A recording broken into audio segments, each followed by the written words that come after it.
So how good was it to get back out there and start playing some football? That was good. I mean, just to kick off and get tired of seeing each other, hitting up on each other. It was great just to go out there and be competitive. Go out there and have a great showing in front of our home crowd. And anytime you can win ball games, it's a good feeling. So what were your impressions of the third wide receiver with Lima Swede and Mike Wallace and Sean McDonald? I mean, they're all competing. They went out. I think each of the guys went out and made some huge plays, and competition brings out the best in everyone. So it's only will help our team get stronger, and that's what we're really looking for. I know you only played a couple of series, but how well do you think you got back out there and started playing? I felt pretty good. Considering coming off a knee injury and shoulder surgery and whatnot. It felt good getting back out there. So we're still here trying to develop a foundation and see if we can build a team to make another run.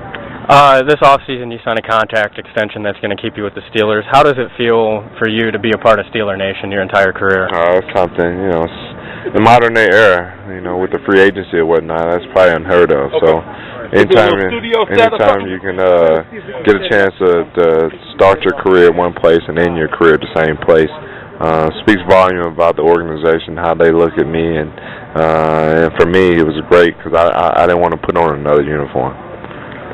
With the so-called Hines Ward rule going into effect this season, how do you think that will impact your game? It's not going to change my game. I'm not going to change the way I play. That's what made me the person that I am. So,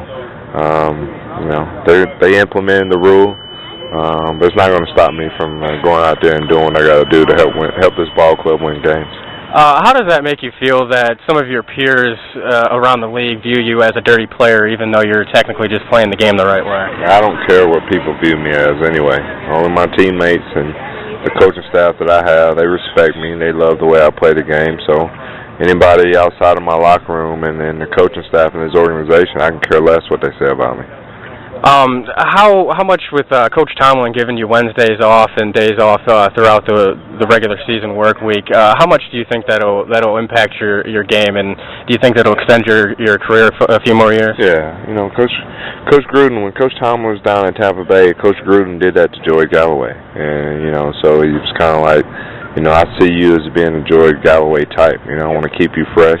And over the course of 17 weeks, I want to have you there making a run in the stretch, and that's what he did last year. It wasn't, me missing the first 4 days of training camp isn't going to make or break this team. It's all about when the regular season starts and the 53 guys that we have out there, and he wants me to make sure that I'm able and capable enough to being out there the full 17 weeks of the regular season. What does it mean to you to be considered amongst some of the great wide receivers in Steeler history? It's great. Having my name mentioned amongst Swan and Stalwarts is definitely a big honor. But I still got some years left in me, so I'm going to continue going. But it's definitely a big honor to surpass those guys statistically. But I want to be known as not only a great player on the field, but a great person off the field, and that's what those two guys represent. They're still a wideout. They were not only great players, but they were just great individuals. You played quarterback at the University of Georgia. Did you ever think that you would end up being a two-time Super Bowl champion and Super Bowl MVP at wide receiver? No, I never would have envisioned it, but it was. Considering all the hard work that I put into it, nothing was ever given to me. When I was a third-round pick, nobody gave me really a chance. So it's more gratifying that having the career that I had, because there was nothing ever given to me. The naysayers and people said I couldn't do this, and I smile each time I have my name mentioned amongst up there with Swan and Stalwarts, because nobody really believed in me outside of this organization and myself. So it's just a great gratification that I'm still here in 12 years and still going out there and being a productive player. Where do you keep your Super Bowl rings at? Can't tell you that. No. All right. Well, thank you, Hines. Thank you, Ben.